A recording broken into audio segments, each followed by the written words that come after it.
The Checkpoint is presented by GM Pharma, the first international multinational pharmaceutical company in Georgia. GM Pharma, to serve those who need it most.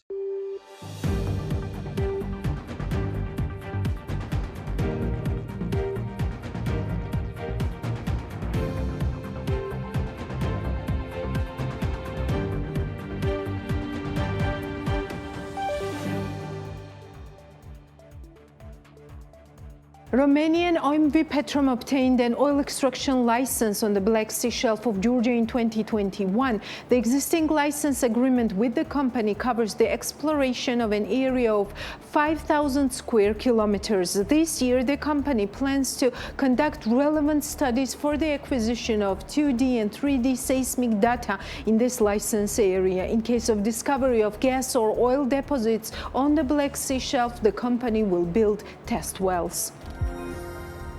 Several sections of the 52-kilometer highway through Georgia's Rikoti Pass, dividing Georgia into its eastern and western parts, will open this year, while the entire rehabilitation of the Rikoti Highway will end by 2023. Georgian Infrastructure Minister Irakli Karseladze said the construction works are divided into 4 sections.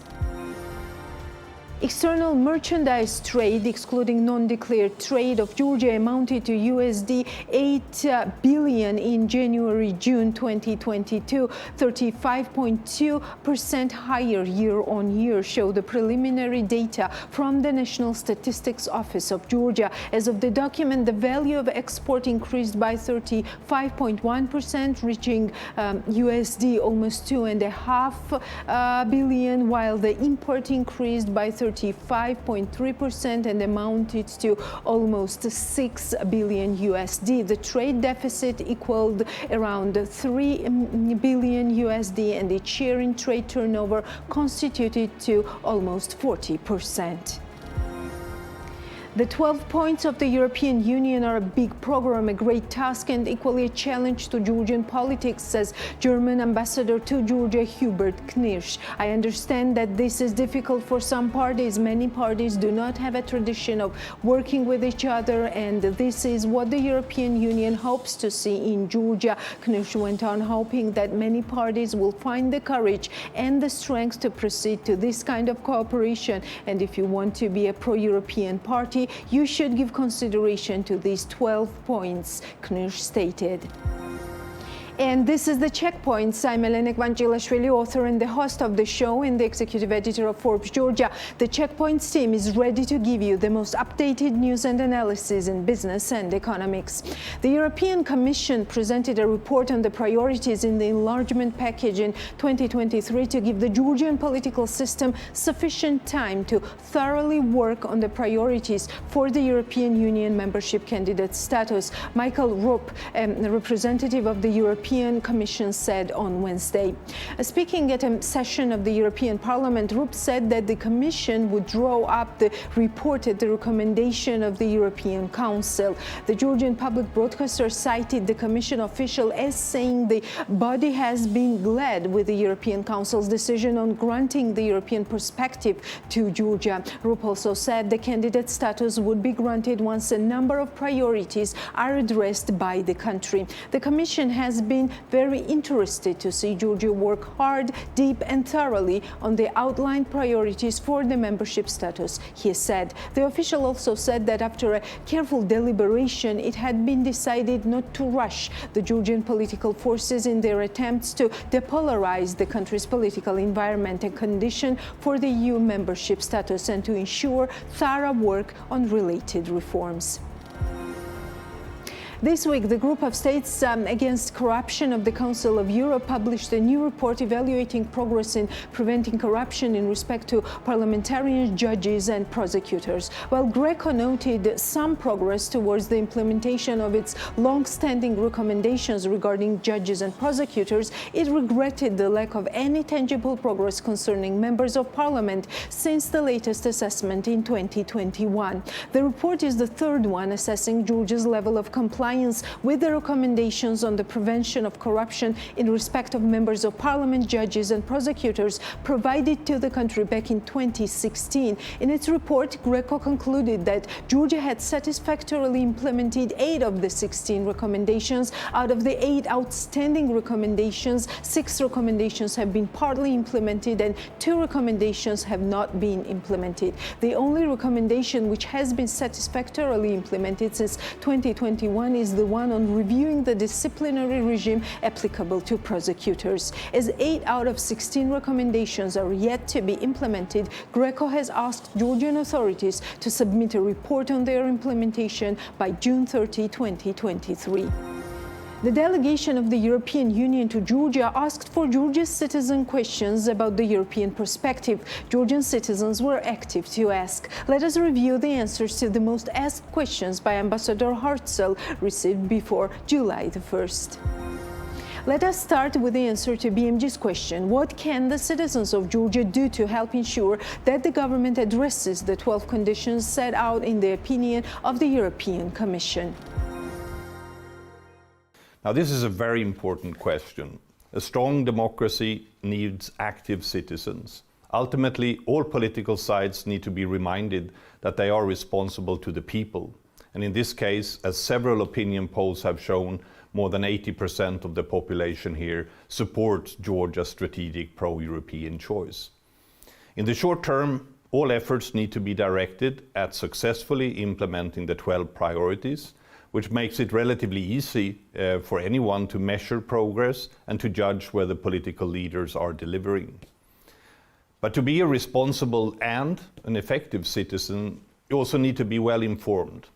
So I would encourage you to stay engaged in the process and seek objective information about it. There's already a lot of disinformation out there, but a well-informed society will not be fooled.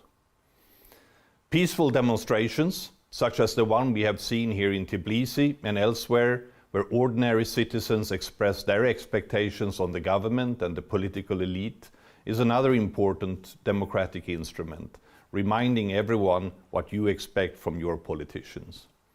Finally, every 4 years, as we know, you have the opportunity also to vote in general elections for those parties you believe will deliver best on your expectations, and discard those who don't. What will happen if the 12 conditions are not addressed in the course of the next 6 months? Will this endanger Georgia's European perspective? Well, I believe it's very important for everyone in Georgia to realize that the EU's decision to open the door to Georgia is a truly historic moment, and that everyone needs to consider how best now to make use of the important opportunities that have opened up for the country. The European path remains a merit-based process, and the ball is now in the court of Georgia, as well as Ukraine and Moldova, to demonstrate through concrete actions their readiness and ability to advance towards EU membership. And there's no time to waste, as the eyes and ears of Europe are currently focused on this region. For Georgia, the challenge is to deliver on the 12 priorities basically as soon as possible. Once this has been done, it will send a very powerful message to the EU and its member states that Georgia is back on track and can be counted on to advance further. So there's no time for complacency, because the momentum must not be lost. Action is needed now. Why were Ukraine and Moldova granted the candidate status, but Georgia will have to address conditions first? Well, first of all, I would like to again stress the importance of the European perspective that all 3 countries, including Georgia, have received.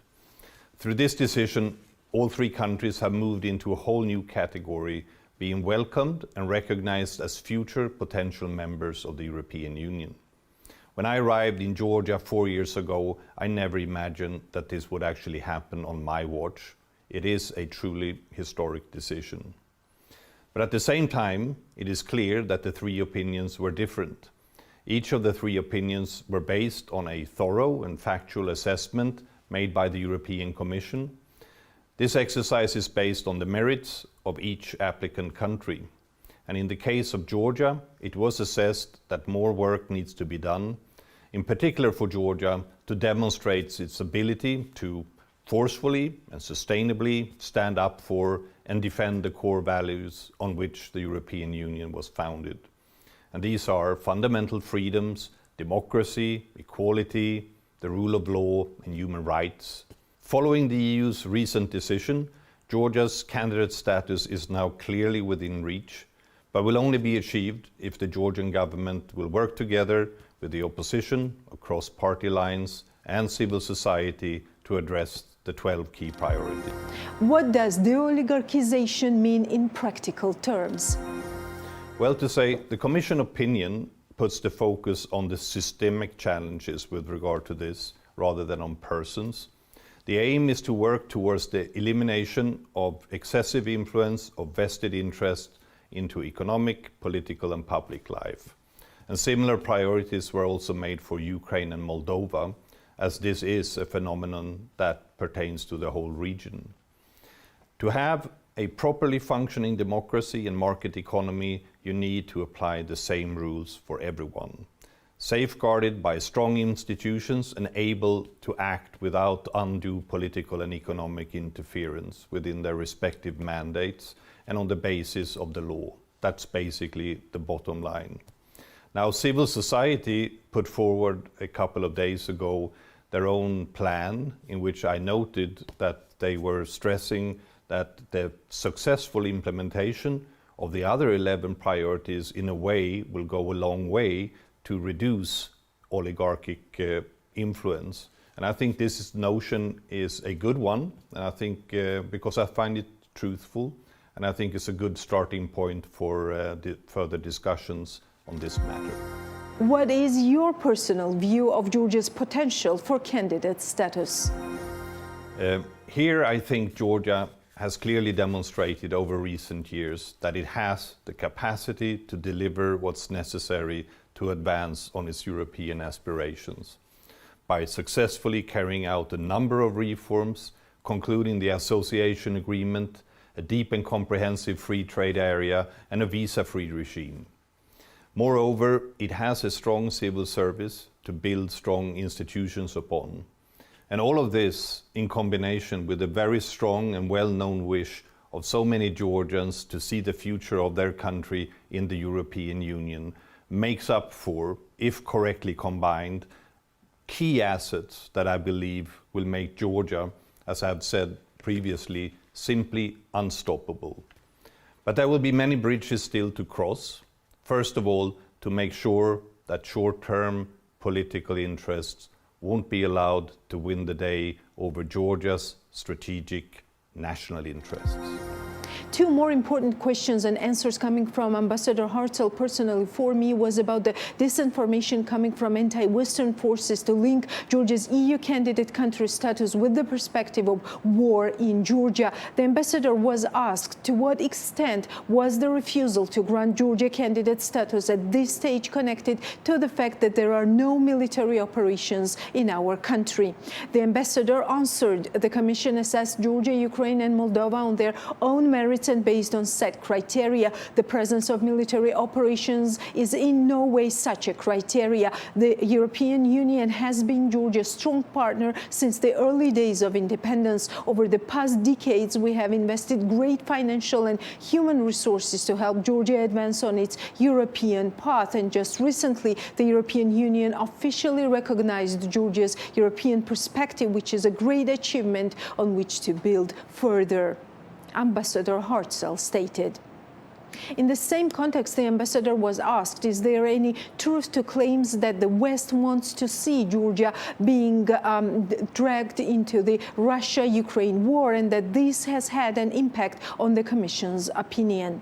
The ambassador answered, absolutely not, and I'm really disappointed to see those trying to make such false claims, whether directed at the EU or the US. As you will have seen from day one of Russia's unprovoked and unjustified war in Ukraine, the EU has been working hard with partners to put an end to these atrocities and to bring just peace to Ukraine and its population. At no point in the past or in the future has or will the European Union want to see this war spreading further. You can see the full Q&A of Georgia's citizens with the ambassador Karl Hartzell on our website bm.g.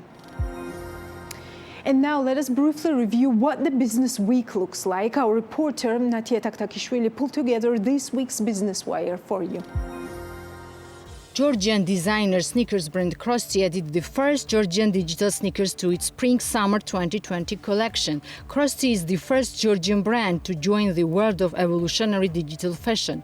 Customers can view and purchase the collection exclusively on DressX.com. DressX is an online store that offers customers designer collections using AR technology. In an online store, the customer selects the desired product, but instead of the delivery address, they simply upload the photo that DressX handles and put the desired product on the customer in the photo.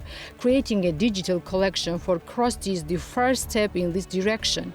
The brand plans for the future is to adapt with the new technologies, cryptocurrency, payments, NFT collections, metaverse, and etc.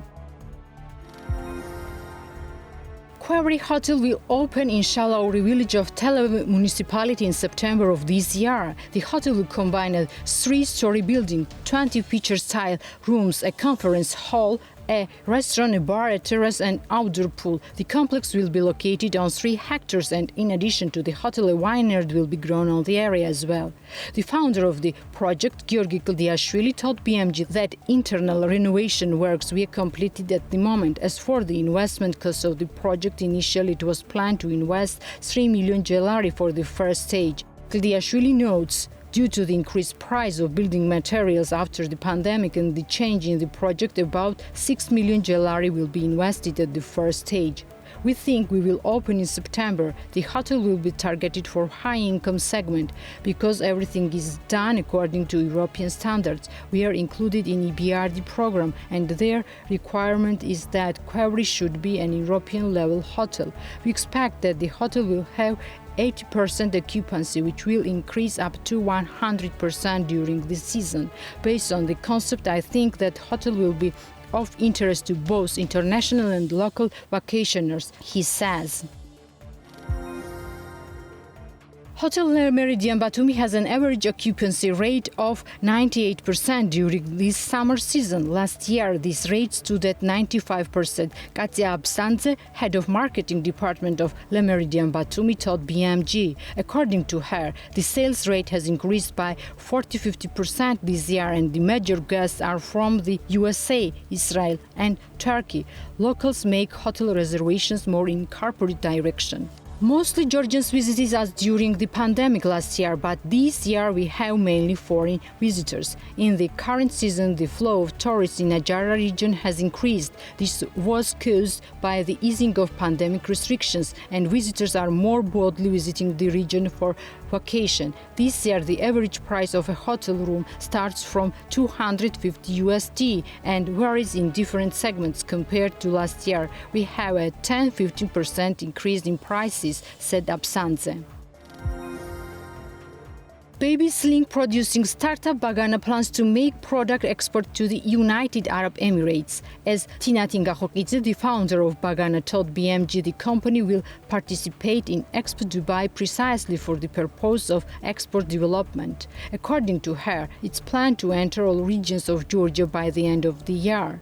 We are working on entering all regions of Georgia. We want to create point locations where the first Georgian sling will be available. In addition, we want to have a partnership with one store in every region. As for export, we are thinking about the European market, but Europe is loaded with similar products. That's why we choose the Emirates. For this purpose, we plan to participate in Dubai exhibition. She says the first Georgian sling manufacturing startup, Bagana, has been operating on the market since 2017. The company's slings are sold for 89 GEL on the startup's Facebook page, as well as in several stores. The company imports raw materials from Turkey and Poland. Bagana has retail sales outside Georgia as well.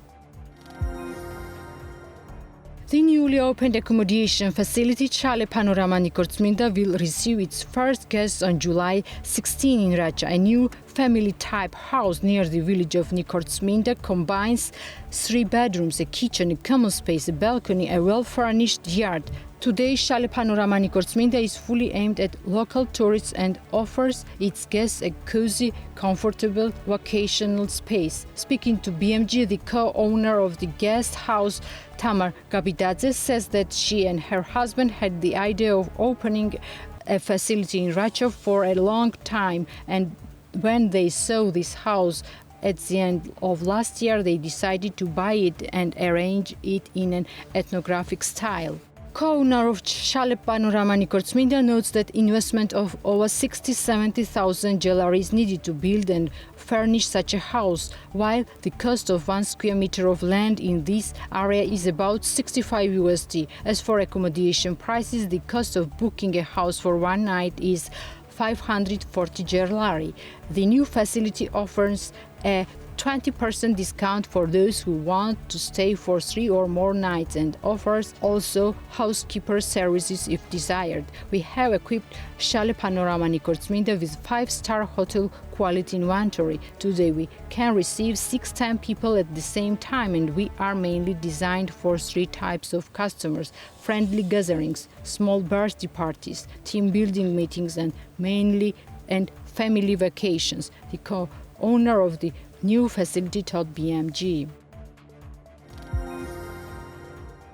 A new hotel complex, Prometheus Epic Hotel and Spa, was opened in Skaltubo. The hotel combines a 26-room hotel, a wine museum, a restaurant, 2 types of pools and a jacuzzi, as well as sauna. A total of 3 million GLR was invested in the construction of the hotel. The project was implemented with the support of Agency Enterprise Georgia. It should be noted that the complex employs 60 people in the region. One of the owners of the hotel, Nino Japaridze, declares that Prometheus Epic Hotel and Spa is one of the largest scale complexes in Skaltubo, and it hosts both local and international visitors. As for the cost of accommodation in a hotel, the price of a room with breakfast is about 240 GLR during the season. Nino Japaridze also talks about the future plans of the hotel. According to her, Prometheus Epic Hotel and Spa covers a total of 3,000 square meters, and the largest part of the territory is unexploited, so the complex is considering expansion. Skaltubo has great potential. We are going to place children's attractions and cottages on the site as well, she says. Georgian National Communications Commission authorized SpaceX Starlink, founded by Elon Musk, to launch a satellite internet service in Georgia. Comcom reported Thursday that Starlink Georgia is preparing to start practical activities in Georgia. SpaceX will provide high-speed internet services in Georgia with Starlink satellite systems. Starlink provides high-speed, low-latency broadband internet across the globe, including at locations where the internet is expensive, unreliable, or entirely unavailable. Georgian company Antre continues to develop outside the country's borders and will open its 3rd branch in London next week. As Lika Mikautadze, head of Communications Commission, points out in a conversation with BMG, the branch will be located close to Buckingham Palace. The company invested 350,000 Great British pound to open the new Antre facility and created 8 jobs. In the case of the new branch, we offer our guests French bread and cookies along with Georgian traditional dishes. This unique mixture of Georgian and Western culture turned out to be particularly interesting and attractive for British customers, says Lika Mikautadze. The head of the company's communications notes that the training courses for employees in London are carried out by experienced employees of Antre branches operating in Georgia. As a result, today, Antre chain manages 3 branches in London, 6 facilities in Azerbaijan, and 14 branches in Georgia.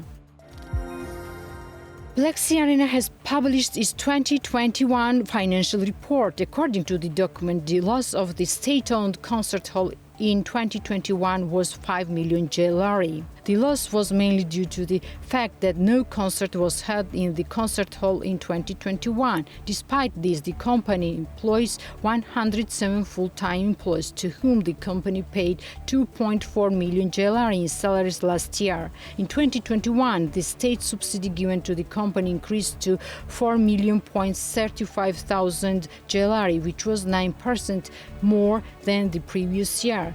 Currently, the hall is registered under the National Property Management Agency and its assets amount to 73.8 million JLR. Black Sea Arena is designed for 10,000 spectators. According to widespread information, Fund Cartu paid $150 million in its construction. Our focus today is on the business that has suffered dramatically because of the pandemic, but the current outlooks are more favorable. It seems the air travel industry is coming back as COVID regulations ease throughout the world. 2022 is projected to fly 3 million passengers, making 75% of the pre-pandemic amount and an increase of 50% since 2021. Let us watch what Luka Lekveishvili has analyzed for the checkpoints.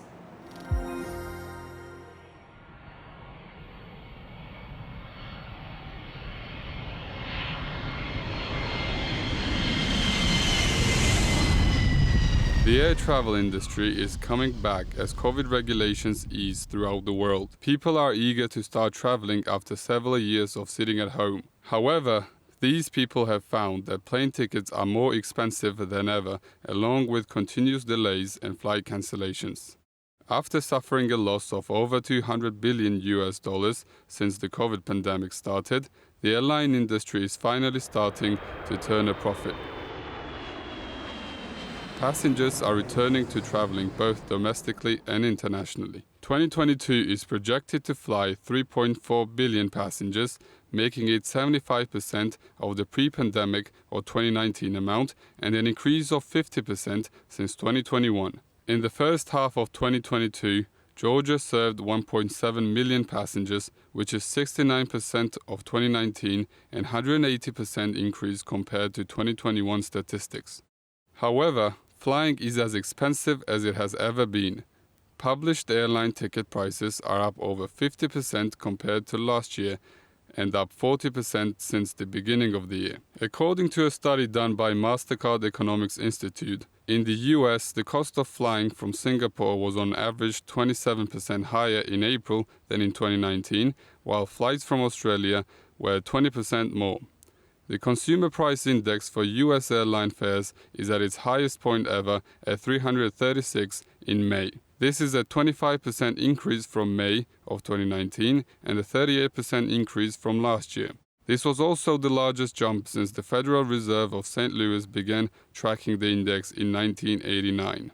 One of the main reasons for the drastic price increase is soaring jet fuel costs. In general, after the start of the war in Ukraine, oil prices shot up and the price of jet fuel increased even more. According to IATA, the price of jet fuel has increased nearly 150% in the last year. On average, jet fuel now represents 38% of the airline's cost and can go up to 50% for some budget airlines. In 2019, the average represented only 27% of the cost. With the US reporting its highest inflation in 40 years and many other countries like Turkey and Euro area struggling with the same problem, jet fuel is outpacing them all. When the pandemic forced airlines to stop operating, the companies put many of their planes idle. However, they are hesitant to bring them back to operation. This is particularly true for the biggest aircrafts, as airlines chose to operate with smaller and more fuel-efficient ones. With a lower supply and smaller planes, fewer seats are available, which increases the price. Even though prices are this high, many are happy to pay just to travel once again. Consumers have been saving up from all the missed holidays during the pandemic and are eager to finally have the opportunity to travel. The so-called revenge traveler is an individual that has been emotionally affected by the lockdowns and has craved travel over the last 2 years, and they've dreamt about it, said Hermione Joy, sector lead for travel in the Asia Pacific at Google. Airlines have the opportunity to take advantage of the strong demand in the market, which can be reflected in the price. In addition, airline companies are suffering from staff and pilot shortages. Many working in the industry made an early retirement or switched careers when the pandemic broke out. As working in this field requires high skill and lots of training, it is not easy to recruit staff quickly. Singapore Airport reporting opening up 6,500 positions for hire in May. Airports throughout the UK reported staff shortages, which formed huge queues, causing many delayed and missed flights. It used to be that these type of issues affected 3 to 5% of our clients' trips. Now it's easily 20, if not 25%, says Jack Edson, founder and managing partner at Embark Beyond.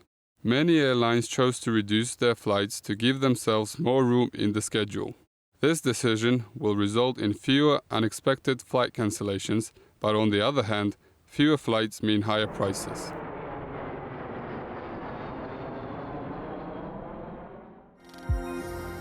Healthcare is also a business, especially in Georgia, where the absolute majority of medical facilities and services are private. International Foundation Curatio presented a new barometer study on the medical services market in Georgia, structural factors of the medical market and its implications. This is already the 15th wave of the barometer. President of the International Foundation Curatio, George Gotsadze, provided details for the checkpoints. Thank you for being with us and taking our questions. First of all, what are the main findings in general, and what do you think is the top priority that could be translated in immediate policy response? Thanks, Elena, for this question. So I think the sector has accumulated a set of problems that are numerous, but we're going to focus on the main ones, which is the overextended supply side capacity, especially in the hospital sector, but same relates to the outpatient facilities, which causes the underutilization of investments that have been made in the sector by the private owners. So therefore that creates adverse motivations and incentives for the sector to function and increase its efficiency by oversupplying the services. So that's kind of a one aspect. That is exaggerated by the governmental policies of reimbursing the services. The tariffs that have been set in 2013 have not been adjusted to inflation, to currency devaluations, and all of this further aggravates the need or demand or incentives for the sector to search for additional revenues. So in order to balance somehow their income statements, so obviously there is on one hand over provision of the services. Therefore Georgia has like twice or 4 times higher utilization for certain healthcare conditions compared to EU peers.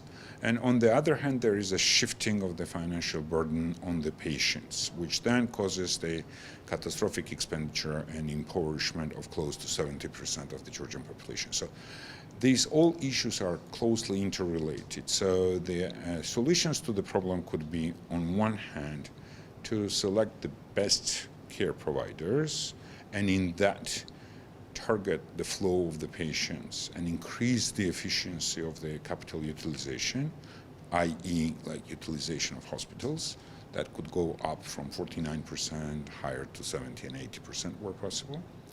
Secondly, adjust the tariffs, so make sure that revenues generated by treating these patients, facilities could achieve the financial efficiency and could become the profit-making as well, where the moderate profits could be permitted easily and have to be permitted.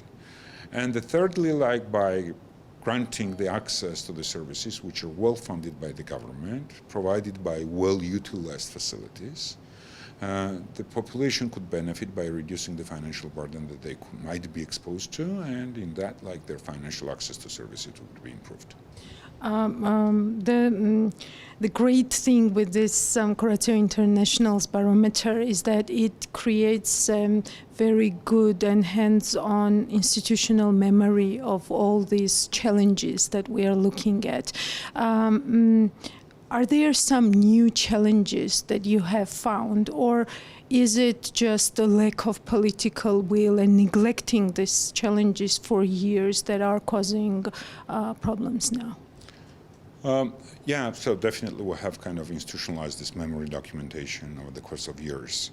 And that's the purpose of the barometer, being not only documenting the challenges, but also raising the red flags at the right time for policymakers to address. Unfortunately, most of the challenges that I've listed, this is an accumulation of decades of inaction or inappropriate action, policy action on the part of the government. I would loudly say that, so I would not shy away, that government has left these issues to exaggerate for so long, not taking timely actions. Therefore, it's challenging now. It's challenging for the current government or current people in the executive power, and not only the executive power, but political leadership kind of to become bold, because the sector requires now bold steps. But those bold steps could be taken without making them too much painful politically, electorally, or for the executive branch. And I'm hopeful that these messages would be heard. I'm just hopeful. Yeah, that's good. My last question, and thank you for your time. Today we now hear some clinics openly stating their position that they might leave the overall health program. This means that these problems have reached certain boiling point for the private sector. Would you agree with that? Yes, I would definitely agree that. Unfortunately, some of the clinics are saying that openly, while the whole sector is at the brink of falling apart. So, and it should be a political imperative to prevent the sector from falling down, but also empowering and strengthening it so it could deliver the quality services that the population needs. So that should be the top political priority for the government to address timely and take the bold steps that are required. Yes, and why all that matters for the patient, because we have been talking from the public point of view, we have been talking from the private sector view, but the patient is somewhere in the middle. Why does that affect him or her? I think we're taking the patient perspective here, and look at the issues from patient perspective, meaning that as a patient we do need to have an access, irrespective how much money we have in our pocket. Secondly, we do need to have access to quality healthcare services, not just healthcare services where outcome of the treatment might be detrimental to our health, long-term health. And in that, these steps are required to benefit the patient. So, A, reduce the financial burden and improve the financial access. B, improve the access not to just healthcare services, but the quality healthcare services. In that, increasing the efficiency of the providers is very important, because they have to have certain throughput of service provision in order to be able to provide quality services. Thank you so much. Thank you. At the presentation of the new wave of the barometer early this week, a discussion was also held on the specific mechanisms that could help eliminate challenges in the medical services market and assist the government, mainly the health ministry, to manage the universal healthcare program more effectively. Yes, so it's the 15th wave of the healthcare barometer that Croatia International Foundation launched and presented. So today we mainly talked and highlighted those issues that are definitely not new. So it's been 9 years since the introduction of UHC program, Universal Healthcare Coverage Program, and since then those problems are on place. So we once again highlighted those problems. We really look forward for government's will and also our collaborative effort to once again highlight those issues and prioritize in today's agenda, so to move forward those problems and take some actionable steps from the government side. Deputy Minister of Health Tamar Gabuni attended the presentation. She was actively involved in discussions and found time for the Checkpoints interview afterwards. Deputy Minister, thank you for taking our questions. How would you evaluate this meeting? And also, it is already like the 15th wave of the barometer, which has institutionalized over the years the challenges that our healthcare system has been facing. What was new in that for you, and what would be some of the priorities that could be translated further into some policy actions?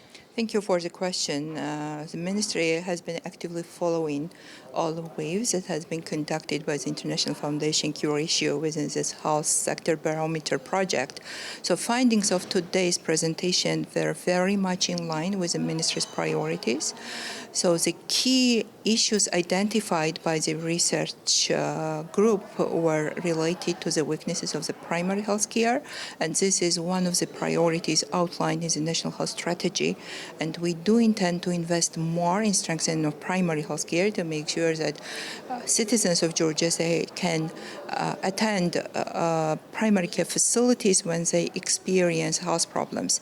Other issues identified by this research were related to the excess hospital capacity, which results in sometimes low efficiency of the system because hospitals operate at 49% of utilization rate.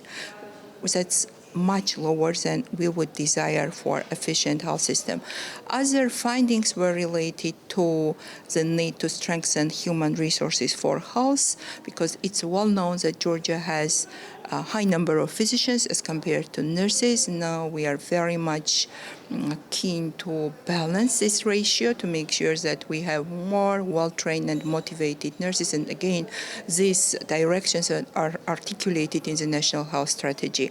A lot of emphasis was made on the need to have well-developed national guidelines and protocols, which are tools for improving quality of clinical care. Again, this is another area the Ministry is working on.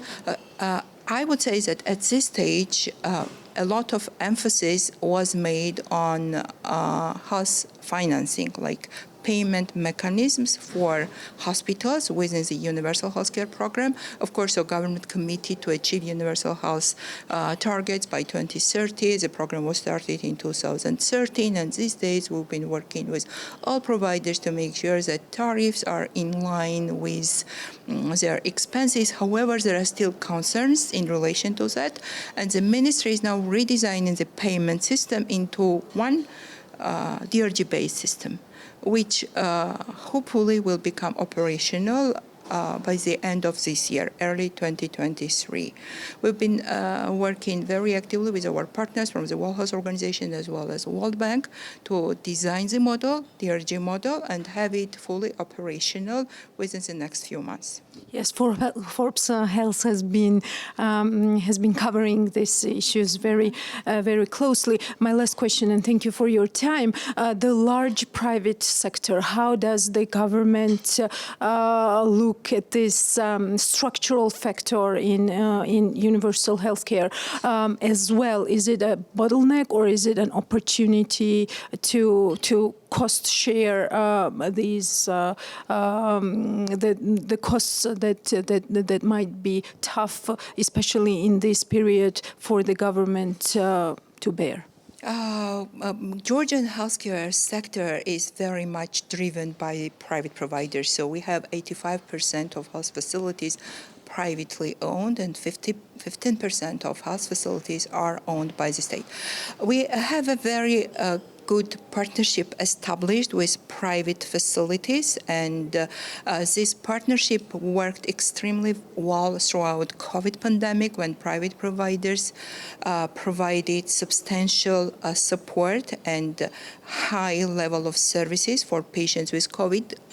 We should consider that public delivering public health services is not a typical interest for private providers. That's why state is interested in strengthening its own sector by building a new premises for infectious disease hospital, for instance, as well as a few years ago we've established Georgian Medical Holding, which is the umbrella agency now to manage public hospitals, to strengthen them, to make sure that they also develop in line with the market demands as well as population needs, and they also serve at a best possible level of, and then they provide best possible level of care for Georgian citizens. Of course, it's very important to develop a fair pricing mechanism to make sure that private providers are still interested in delivering health services. And this is why we have very intense consultations with the private sector. And these days we're working on the new payment mechanism, which will be DRG-based. It seems more acceptable for the state, for both sides, like for the state as well as for private owners.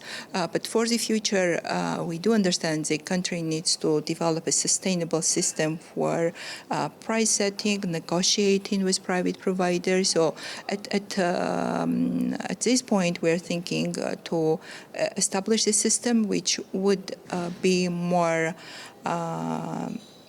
long-lasting in terms of having a transparent and fair mechanism for cost calculation, as well as understanding population needs and designing the system which would be more efficient, in a sense that we would understand what our population needs and develop the service model which would be in line to the population needs, as well as we understand needs of the private providers and have state services planned to make sure that we have balanced market drivers to have somehow consolidated approach and to make the system more patient-centered and to avoid unnecessary costs. So these days we observe a high number of services are developed on a private side for high-tech services which may not be necessary at this stage. For instance, cardiosurgery, neurosurgery, or other high-level services. So this needs to be changed in the future. So we plan to improve cooperation and planning with the private sector, so we both understand how to better meet the needs of the Georgian citizens. So basically you are saying that it is compatible to have two priorities at the same time. One, like targeting low pocket payments from the patients and also maintaining quality. Is that right? Yes. So we all want the system to be more patient-centric. So by saying that, I mean that quality should be guaranteed and patient should not need to pay much out of his or her pocket. So these days we still observe that we have high out-of-pocket costs in the system. It has declined substantially since the introduction of the UHC program, but it's still high. And most of these costs relate to out-of-pocket, like outpatient drugs. Out-of-pocket costs relate to outpatient drugs. So that's why it's another priority to make sure that we have better access on the farm market to high-quality drug, which will be affordable for patients. And public-private partnership is not only about developing a good private hospitals or building good public hospitals. It's about balancing the service delivery model as well as providing adequate access to outpatient services, including outpatient drugs. So this is our priority, to take a comprehensive approach and balance the needs at outpatient level, inpatient level, as well as strengthen primary health care to make sure that our system becomes more prevention-oriented rather than to be cure-oriented only. Mm-hmm. Yes, and opening up new markets as well. We have seen Turkey's market more liberalized, and that is also helping the process. Would you consider including into the process the private insurance companies, because insurance business and sector now is quite different from what it used to be? We are, of course, open to discuss the possibility for engagement of private insurance companies more actively in health-related needs.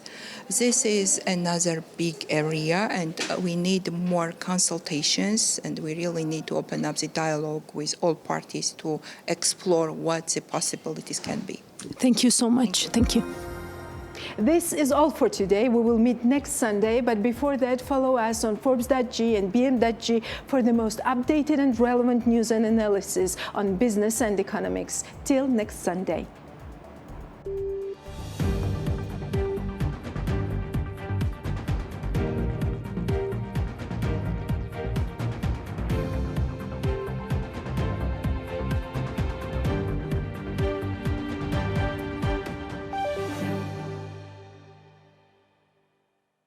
The Checkpoint is presented by GM Pharma, the first international multinational pharmaceutical company in Georgia. GM Pharma, to serve those who need it most.